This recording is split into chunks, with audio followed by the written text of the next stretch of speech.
I was just going to ask you, are you drinking tea, Giancarlo? Oh, yeah, I am. And I was just taking a look, and I'm drinking bag tea. And I have a little saying on it. It says, "How strange that nature does not knock and yet does not intrude."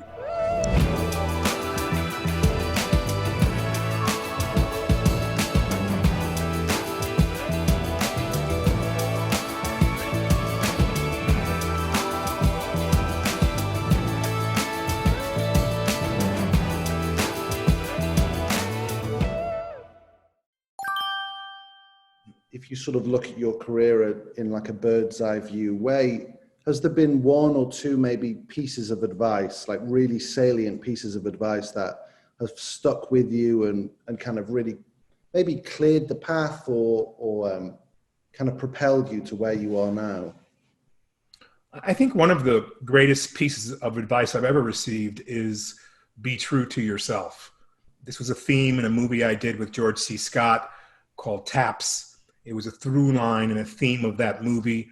I met him later doing a play, and he accosted me in the bar area after I was being interviewed by Louisa Kreisberg of the Gannett newspapers, and he gave me a very clear directive, and that directive was, "Don't do it." And I looked at him quizzically, and I was really puzzled, but he meant it. He said, "Don't do it."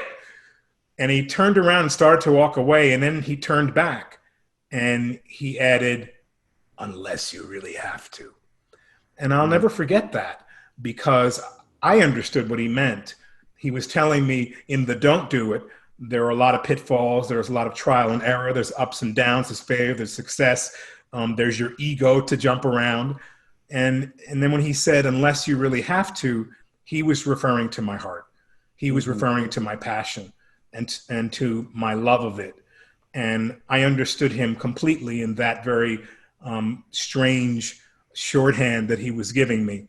And I'll never forget it, and I certainly appreciate it. I've also been told, another piece of advice that really sticks with me was Shirley Rich, a casting director, when I was up for the movie Taps, I went in to read for her, and I had been a star on Broadway. I had been a singer, dancer on Broadway, a musical comedy star as a child. And she looked at me after I read the material and said, "Oh, Giancarlo, you have to learn how to act." And then she closed her eyes and she said, "Well, no, I want to amend that. You know how to act, but you're acting for the last row." And she said, "Go away and do some theater." A year later, I got a phone call, and it was an audition for the same movie, which I said, "Oh, they've made that movie." And I was told, "No, the movie got postponed and Shirley wants to see you again." I went back and read again. Her mouth dropped open. She said, "Can you come back at 2 and read with Timothy Hutton, our star? Would you meet for our producers?" And I came back and read again, and they chased me out of the room and asked me to do the movie. Well, I think about my life after I did Do the Right Thing on my second rise to stardom, and people knew who I was and claimed me as Black because it was a Spike Lee movie and it was a fabulous role for me in Bugging Out. I went back to work in a restaurant because I was doing whatever I had to do to pay the bills. And people who came in were like, "I just saw you in a movie. What are you doing here?" "I'm here to make a living," And so I had to allow myself not to feel shame around that, but to understand that this was just temporary. It was a skill I had to be a waiter and be a busboy and to be a manager. And sadly, I had to go back and do that for a period of time. So if you're willing to do anything for what you love, sacrifice anything for your expression, and the key is, it's not just a self-aggrandizing expression. It's an expression that I feel that stories are important to change other people's lives, to allow that every man to see himself, to allow him to see and make a decision. No, I'm not going to trade on my moral compass. I'm going to do what I need to do to support my family, but I'm also going to support my craft. Is there anyone else or someone in particular you think of when the word mentorship gets used? Is there anyone that's been really a guide for you in your career that perhaps you don't think you could have done this without, even though I'm sure you could? Well, I think of firstly my mother, who was an opera singer, who played on a very big stage in the world, at La Scala in Milan. And I'm from a marriage that came out of her performance days where she met my father in Italy. So I'm from an interracial marriage. So my mother was my greatest mentor because she taught me how to sing, and she had expected that I would be an opera singer. I love opera. And I changed my course when I realized that I'm a good singer and would be a wonderful opera singer, but I wanted to move people on a different level in a different way. And I wanted to be involved in dramatic acting because I felt like the story was more accessible to many people if I could accomplish my mission in that way. So she was my first mentor who gave me voice lessons and taught me how to not have two left feet, dance in the living room when I had to be on Broadway and I had to be coordinated.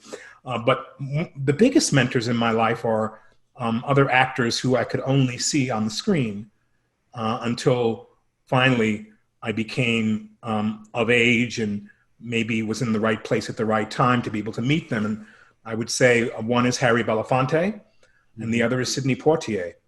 Sidney Poitier was my first mentor because when you have a mentor that you can't really reach out to and ask questions of, you have to observe them very clearly and concisely. You have to look at them in a way through the prism of what they're showing in their visionary work on film and television. And I first saw Sidney in a movie called Lilies of the Field and have seen many of his films. And Poitier was a mentor to me so personally because he didn't lead with his color. He led with his humanity. He led with his dignity.